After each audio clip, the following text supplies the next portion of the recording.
नमस्कार।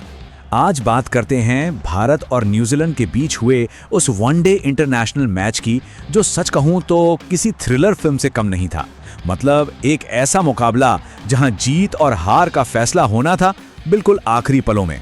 तो न्यूजीलैंड ने भारत के सामने रख दिया 301 रनों का एक कह सकते हैं पहाड़ जैसा लक्ष्य।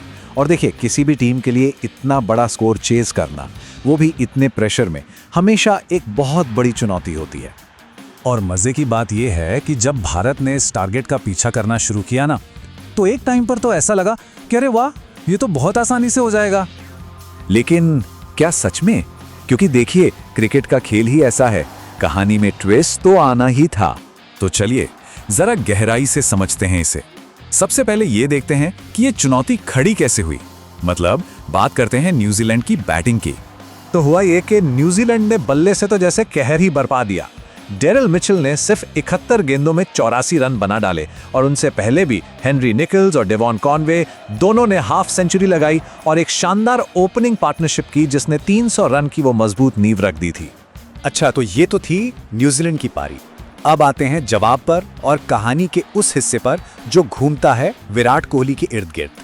कोहली जैसे ही मैदान पर उतरे, उन्होंने तो इतिहास रचना ही शुरू कर दिया। पहले 28 रन बनाए और बन गए दुनिया के सबसे तेज 28,000 इंटरनेशनल रन बनाने वाले खिलाड़ी।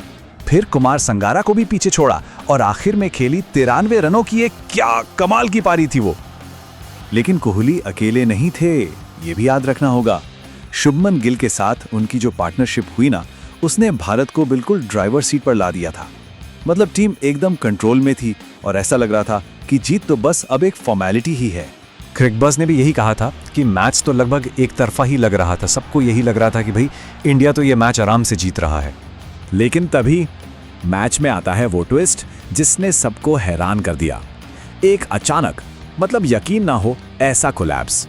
और इस कोलैप्स की शुरुआत हुई सबसे बड़े विकेट से। विराट कोहली, जो अपने शतक से सिर्फ 7 रन दूर थे, 93 पर आउट हो गए। और जैसे ही वो पवेलियन लौटे, उनके पीछे पीछे रविंद्र जडेजा भी ज्यादा देर टिक नहीं पाए, बस 4 रन बनाकर चलते बने।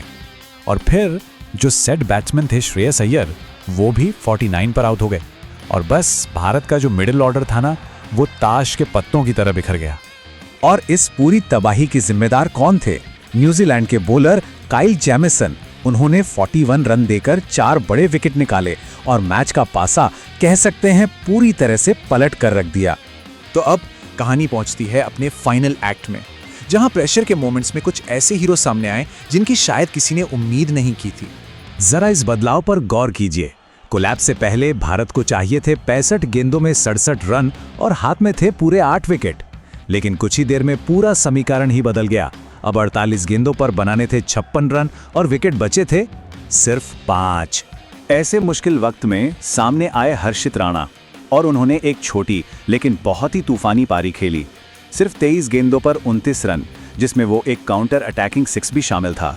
उसी ने तो भारत को मैच में वापस खड़ा कर दिया। तो जहां एक तरफ राणा कह सकते हैं आग उगल रहे थे, वहीं दूसरे छोर पे थे केएल राहुल, बिल्कुल आइस कूल, एकदम ठंडे दिमाग से पारी को संभाले हुए।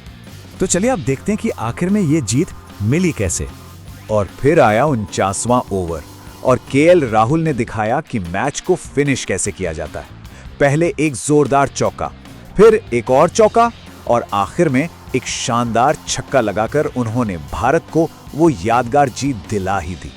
तो फाइनल स्कोर कार्ड कुछ ऐसा रहा। न्यूजीलैंड ने बनाए 300 रन 8 विकेट पर और भारत ने 49 ओवर में ही 6 विकेट खोकर 306 रन बना डाले। और इसी के साथ भारत ने ये रोमांचक मैच 4 विकेट से जीत लिया और सीरीज में 1-0 की बढ़त भी बना ली। और हाँ, अपनी उस मैच जिताऊ पारी के लिए प्लेयर ऑफ द मैच का अवार्ड और किसे मिलता? वो मिला विराट कोहली को। तो ये मैच ना हमें एक बड़े सवाल के साथ छोड़ जाता है कि जब मैच फंस जाए तो जीत कौन दिलाता है? किसी एक खिलाड़ी की जबरदस्त प्रतिभा या फिर पूरी टीम का वो मजबूत हौसला?